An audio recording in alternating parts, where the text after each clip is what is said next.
Rebecca is a 1938 Gothic novel written by English author Daphne du Maurier. The novel depicts an unnamed young woman who impetuously marries a wealthy widower, before discovering that both he and his household are haunted by the memory of his late first wife, the title character. A bestseller which has never gone out of print, Rebecca sold 2.8 million copies between its publication in 1938 and 1965. It has been adapted numerous times for stage and screen, including a 1939 play by du Maurier herself, the film Rebecca 1940 directed by Alfred Hitchcock, which won the Academy Award for Best Picture, and the 2020 remake directed by Ben Wheatley for Netflix. The story is also a successful musical production. The novel is remembered too for the character Mrs. Danvers, the West Country estate Manderley, and its opening line, "Last night, I dreamt I went to Manderley again." Plot. Edit. While working as the companion to a rich American woman on holiday in Monte Carlo, the unnamed narrator, a naive young woman in her early 20s, becomes acquainted with a wealthy Englishman, Maxim de Winter, a 42-year-old widower. After a fortnight of courtship, she agrees to marry him and, after the wedding and honeymoon, accompanies him to his mansion in Cornwall, the beautiful estate Manderley. Mrs. Danvers, the sinister housekeeper, was profoundly devoted to the first Mrs. de Winter, Rebecca, who died in a sailing accident about a year before Maxim and the second Mrs. de Winter met. She continually attempts to undermine the narrator psychologically, subtly suggesting to her that she will never attain the beauty, urbanity, and charm her predecessor possessed. Whenever the narrator attempts to make changes at Manderley, Mrs. Danvers describes how Rebecca ran it when she was alive. Cowed by Mrs. Danvers' imposing manner and the other members of West Country society's unwavering reverence for Rebecca, the narrator becomes isolated. The narrator is soon convinced that Maxim regrets his impetuous decision to marry her and is still deeply in love with the seemingly perfect Rebecca. In an attempt to please him, she revives the Manderley costume ball, a custom Rebecca had instated, with the help of Mrs. Danvers. On her suggestion, the narrator wears a replica of the dress shown in a portrait of one of the house's former inhabitants, ignorant of the fact that Rebecca had worn the same costume to much acclaim shortly before her death. When the narrator enters the hall and Maxim sees the dress, he angrily orders her to change. Shortly after the ball, Mrs. Danvers reveals her contempt for the narrator, believing she is trying to replace Rebecca, and reveals her deep, unhealthy obsession with the dead woman. Mrs. Danvers tries to get the narrator to commit suicide by encouraging her to jump out of the window. However, she is interrupted before the narrator does so by the disturbance caused by a nearby shipwreck. A diver investigating the wrecked ship's hull condition also discovers the remains of Rebecca's sailing boat, with her decomposed body still on board, despite Maxim having identified another body that had washed ashore shortly after Rebecca's death. This discovery causes Maxim to confess to the narrator that his marriage to Rebecca was a sham. Rebecca, Maxim reveals, was a cruel and selfish woman who manipulated everyone around her into believing her to be the perfect wife and a paragon of virtue. On the night of her death, she told Maxim that she was pregnant with another man's child, which she would raise under the pretense that it was Maxim's, and he would be powerless to stop her. In a rage, Maxim shot and killed her. He then disposed of her body by placing it in her boat and sinking it at sea. The narrator is relieved to hear that Maxim has always loved her and never Rebecca. Rebecca's boat is raised, and it is discovered to have been deliberately sunk. An inquest brings a verdict of suicide. However, Rebecca's first cousin and lover, Jack Favell, attempts to blackmail Maxim, claiming to have proof that she could not have intended suicide based on a note she sent to him the night she died. It is revealed that Rebecca had had an appointment with a doctor in London shortly before her death, presumably to confirm her pregnancy. When the doctor is found, he reveals that Rebecca had cancer and would have died within a few months. Furthermore, due to the malformation of her uterus, she could never have been pregnant. Maxim assumes that Rebecca, knowing that she would die, manipulated him into killing her quickly. Mrs. Danvers had said after the inquiry that Rebecca feared nothing except dying a lingering death. Maxim feels a great sense of foreboding and insists on driving through the night to return to Manderley. However, before he comes in sight of the house, it is clear from a glow on the horizon and wind-borne ashes that it is ablaze. Characters. Edit. Principal characters. Edit. The narrator, the second Mrs. de Winter, a timid, naive, middle-class woman in her early 20s, who enjoys sketching. Neither the narrator's first nor maiden name is revealed. She is referred to as, my wife, Mrs. de Winter, my dear, and so on. The one time she is introduced with a name is during a fancy dress ball, in which she dresses as a De Winter ancestor and is introduced as Caroline De Winter, although this is clearly not her own name. She signs her name as Mrs. M. De Winter, using Maxim's initial. Early in the novel she receives a letter and remarks that her name was correctly spelled, which is an unusual thing, suggesting her name is uncommon, foreign or complex. While courting her, Maxim compliments her on her lovely and unusual name. Despite her timidity, she gradually matures throughout the novel, refusing to be a victim of Rebecca's phantom-like influence any longer and becoming a strong, assertive woman in her own right. Maxim, De Winter, the reserved, unemotional owner of Manderley. He marries his new wife after a brief courtship, yet displays little affection toward her after the marriage. Emotionally scarred by his traumatic marriage to Rebecca, his distance toward his new wife causes her to fear he regrets his marriage to her and is still haunted by Rebecca's death. Maxim killed Rebecca after she told him that she was carrying her lover's child, that he would have to raise as his own. He does eventually reveal to his new wife that he never loved Rebecca, but not until several months of marriage have passed. In the 1940 film adaptation, his full name is George Fortescue Maximilian de Winter. Mrs. Danvers, the cold, overbearing housekeeper of Manderley. Danvers was Rebecca's family maid when she was a child and has lived with her for years. She is unhealthily obsessed with Rebecca and preserving Rebecca's memory. She resents the new Mrs. de Winter, convinced she is trying to take Rebecca's place. She tries to undermine the new Mrs. de Winter, but her efforts fail. After her scheme is ruined, Mrs. Danvers apparently burns Manderley to the ground, preferring to destroy it than allow Maxim to share his home with another lover and wife. She is nicknamed Danny, which is derived from her last name, her first name being unknown or unimportant, but in Sally Bowman's sequel Rebecca's Tale it was said to be Edith. Rebecca de Winter, the unseen, deceased title character, who has been dead for less than a year. A famous beauty, and on the surface a devoted wife and perfect hostess, Rebecca was actually unfaithful to her husband Maxim. Her lingering presence overwhelms Manderley, dominating the visitors, the staff and the new Mrs. de Winter. Through dialogue, it is slowly revealed that Rebecca possessed the signs of a psychopath: habitual lying, superficial charm, expert manipulation, no conscience and no remorse. She was also revealed to be somewhat sadistic.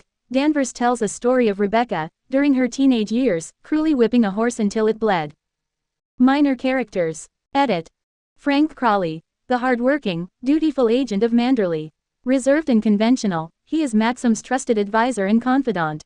He soon becomes a good friend to the second Mrs. de Winter, helping her to overcome her self-doubt and shyness. Beatrice Lacey, formerly de Winter, Maxim's spirited, hearty-mannered and shrewd sister. She feels an immediate fondness for the new Mrs. de Winter. She, along with her brother, is one of the few people who knew Rebecca's true, vile nature. Her husband, Giles, had been one of her victims when she blatantly attempted to seduce him. Giles Lacey, the amiable but slightly slow-witted husband of Beatrice, and Maxim's brother-in-law. He was one of the many men who fell for Rebecca's charms. Frith, the middle-aged, kind and devoted butler at Manderley. He has worked for the de Winters since Maxim was a boy. Robert, a young footman, still somewhat callow. Favell cruelly boasted of how he embarrassed Robert by taking him to the local pub and goading him to get drunk and flirt. Mrs. Van Hopper, the narrator's American employer at the beginning of the novel. Brassy, overbearing, shallow and impetuous, she establishes herself at fashionable resort hotels, relentlessly pursuing wealthy and famous guests, hoping to latch on to their fame and boost her status through association. Clarice, Mrs. de Winter's inexperienced but loyal and trustworthy lady's maid. Jack Favell, a heavy-drinking, underhand, and somewhat spiv-like man. He is first cousin of the late Rebecca de Winter, and was also her lover. Growing up together they share traits and tastes suggesting that mental and emotional instability may run in their family. He is strongly disliked and distrusted by Maxim, Beatrice and Frank. Since Rebecca's untimely demise, his one and only true friend and confidant is Mrs. Danvers, whom he calls Danny, just as Rebecca had done. Colonel Julian, the local magistrate, and chair of the inquest into the true cause of Rebecca's death. Dr. Baker, Harley Street specialist in gynecology. The day before her death, Rebecca consulted him in secret, when he diagnosed that she had terminal cancer. Locations. Edit. The fictional Hotel Côte d'Azur, Monte Carlo. The fictional Manderley, a country estate which Du Maurier's editor noted, is as much an atmosphere as a tangible erection of stones and mortar. 3. A fictional hotel somewhere in the south, where Maxim and his second wife temporarily live after Manderley was burnt. Development. Edit. In 1937, Daphne du Maurier signed a 3-book deal with Victor Gollancz and accepted an advance of £1,000. 3. A 2008 article in the Daily Telegraph indicates she had been toying with the theme of jealousy for the 5 years since her marriage in 1932. 3. She started sluggishly and wrote a desperate apology to Gollancz. The first 15,000 words I tore up in disgust, and this literary miscarriage has cast me down rather. 3. Her husband, Tommy Boy Browning, was Lieutenant Colonel of the Grenadier Guards, and they were posted to Alexandria, Egypt, with the 2nd Battalion, leaving Britain on the 30th of July 1937. 3. Gollancz expected her manuscript on their return to Britain in December, but she wrote that she was ashamed to tell you that progress is slow on the new novel. There is little likelihood of my bringing back a finished manuscript in December. 3. On returning to Britain in December 1937, du Maurier decided to spend Christmas away from her family to write the book, and she successfully delivered it to her publisher less than 4 months later. 3. Du Maurier described the plot as a sinister tale about a woman who marries a widower. Psychological and rather macabre. 3. Derivation and inspiration. Edit. Some commentators have noted parallels with Charlotte Bronte's Jane Eyre. 4. 5. Another of Du Maurier's works, Jamaica Inn, is also linked to one of the Bronte sisters' works, Emily's Wuthering Heights. Du Maurier commented publicly in her lifetime that the book was based on her own memories of Menabilly and Cornwall, as well as her relationship with her father. 6. While Du Maurier categorized Rebecca as a study in jealousy, she admitted its origins in her own life to few. 3. Her husband had been engaged before to glamorous, dark-haired Jan Ricardo. The suspicion that Tommy remained attracted to Ricardo haunted Daphne. 3. In the Rebecca Notebook of 1981, Du Maurier remembered Rebecca's gestation.